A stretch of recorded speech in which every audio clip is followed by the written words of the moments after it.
Imortal permanece, vai-se o homem fica o legado. Imortalidade nada tem com o não morrer, é o viver após a morte na lembrança das pessoas. Eles me disseram, equívoco humano desperdiçar tempo tentando definir vida. Vida não é para ser definida, mas para ser vivida. Ninguém está aqui por acaso. Cada um de nós tem uma tarefa a cumprir. Alguns conseguem, outros não. Diferença entre fracassado e bem-sucedido está no legado positivo deixado na maioria, indiferente se forem milhões, 3 pessoas ou menos.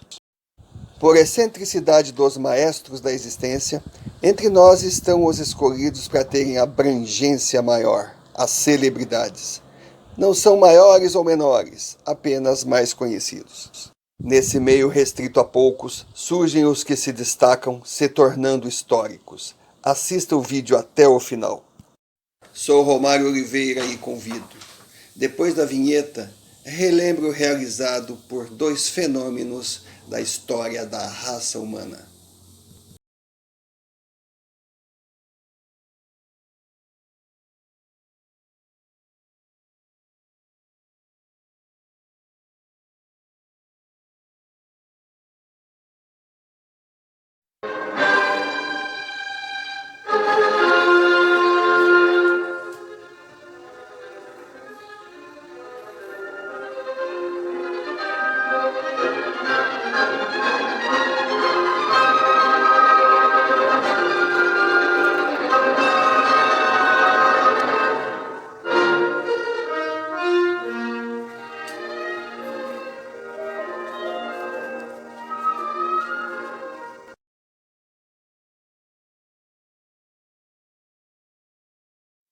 Mané Garrincha, o craque das pernas tortas. Quando chegou ao seu primeiro treino no Clube da Estrela Solitária, que o revelaria para o Brasil e o mundo, e foi apresentado aos seus novos colegas, Newton Santos, lateral esquerdo já consagrado, olhou o recém-chegado e desabafou. No Botafogo, até aleijado joga. Começado o treino, na primeira bola que Garrincha pegou, foi para cima do lateral, lhe deu uma caneta e o deixou sentado no chão. Dentro das 4 linhas, Garrincha, a lenda. Fora, o Mané, um folclore até hoje cantado em verso e prosa no universo da bola. Diz a lenda, em sua primeira viagem pela seleção brasileira para a Europa, Garrincha comprou um rádio. No hotel, todos ouviram resmungando. Rádio era uma porcaria, falava uma língua que ele não entendia. Brasileiro tinha engasgado na garganta o grito "é campeão". Grito esse que teve que engolir em 1950 numa derrota inexplicável para o Uruguai em pleno Maracanã. Terminada a grande decisão na Suécia em 1958, veio a explosão, comoção geral. O Brasil finalmente conquistara a tão cobiçada Copa do Mundo. Todos comemoravam, menos Garrincha. Sem entender tanta felicidade, ele perguntava se, por acaso, não teria segundo turno. O homem do único drible. Todos sabiam exatamente a jogada que iria fazer, mas ninguém conseguia impedir que o fizesse. Garrincha chamava todos os marcadores de João, porque para eles eram todos iguais. Em 1962, nas fases decisivas, o Screte Canarinho ficou sem Pelé. Garrincha assumiu para si a responsabilidade e levou a seleção brasileira ao bicampeonato mundial. Incrédula, a imprensa aplaudia. No outro dia, jornais perguntavam: Garrincha, de que planeta tu vieste?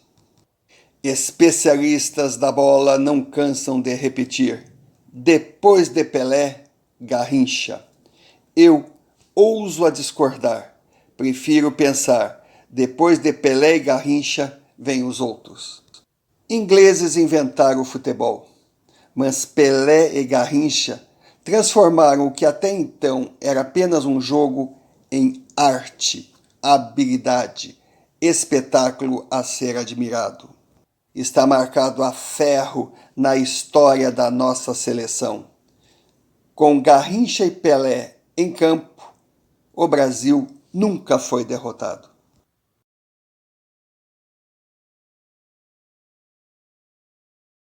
Ayrton Senna da Silva.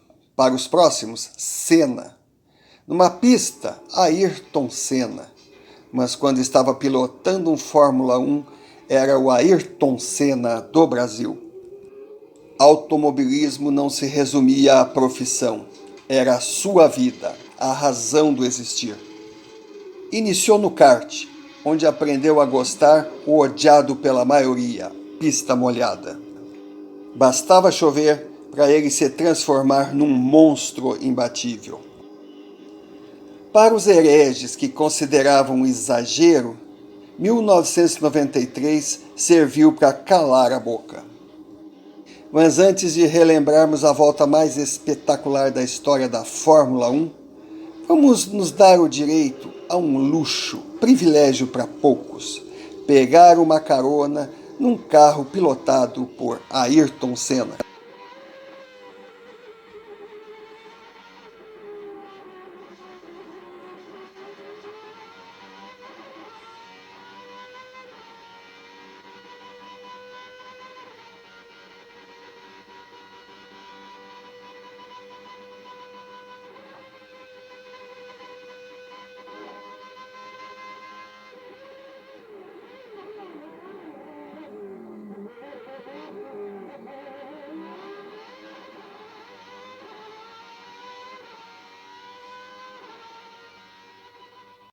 Em 1992, os motores Honda que deram à McLaren hegemonia absoluta durante anos se retiraram da Fórmula 1.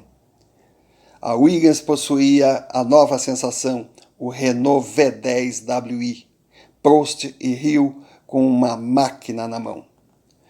Schumacher da Benetton tinha os motores primeira linha da Ford. Para a McLaren de Ayrton Senna sobraram os Cosworth, segunda linha da Ford. Ayrton Senna começava a temporada de 1993 condenado à figuração, correr no pelotão intermediário. O Grande Prêmio da Europa, antes mesmo de acontecer, já sofria várias críticas.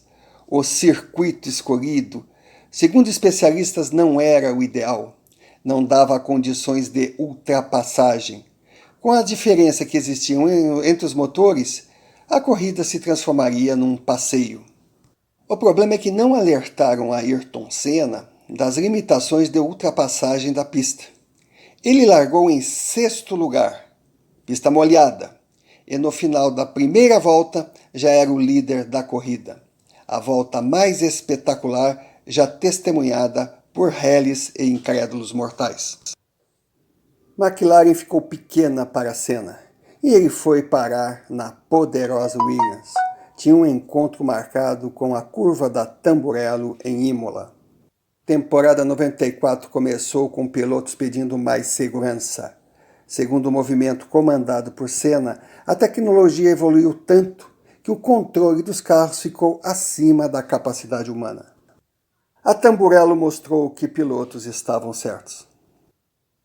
Ayrton Senna e sua Williams bateram na mureta de proteção da curva a mais de 300 por hora. Fórmula 1, acostumada a estar sempre a 1000 por hora, entrou em stand-by. Todos aguardavam ansiosamente pela notícia, qual o real estado de saúde de Ayrton Senna. No final, depois de uma longa e angustiante espera, a notícia que ninguém queria ouvir. Ayrton Senna não sobreviveu.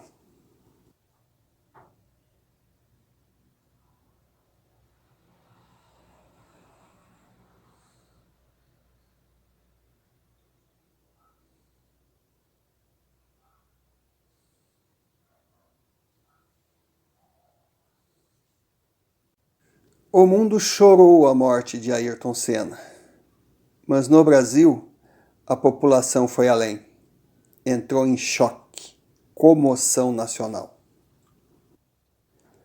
A Tamburello não tirou do sofrido povo brasileiro somente um ídolo. Tirou a razão de acordar nos domingos e se preparar para mais uma vez vencer os gigantes do mundo, mostrando o quanto a nossa gente é valorosa. Cada brasileiro subia no pódio com Ayrton Senna e se sentia um pouquinho vencedor. O brasileiro precisou perder Ayrton Senna para descobrir o quanto ele significava. No velório, no enterro, anônimos, autoridades, celebridades, familiares, todos se tornaram um só. Os que ali estavam e os que, mesmo à distância, pensavam apenas em dizer adeus e muito obrigado.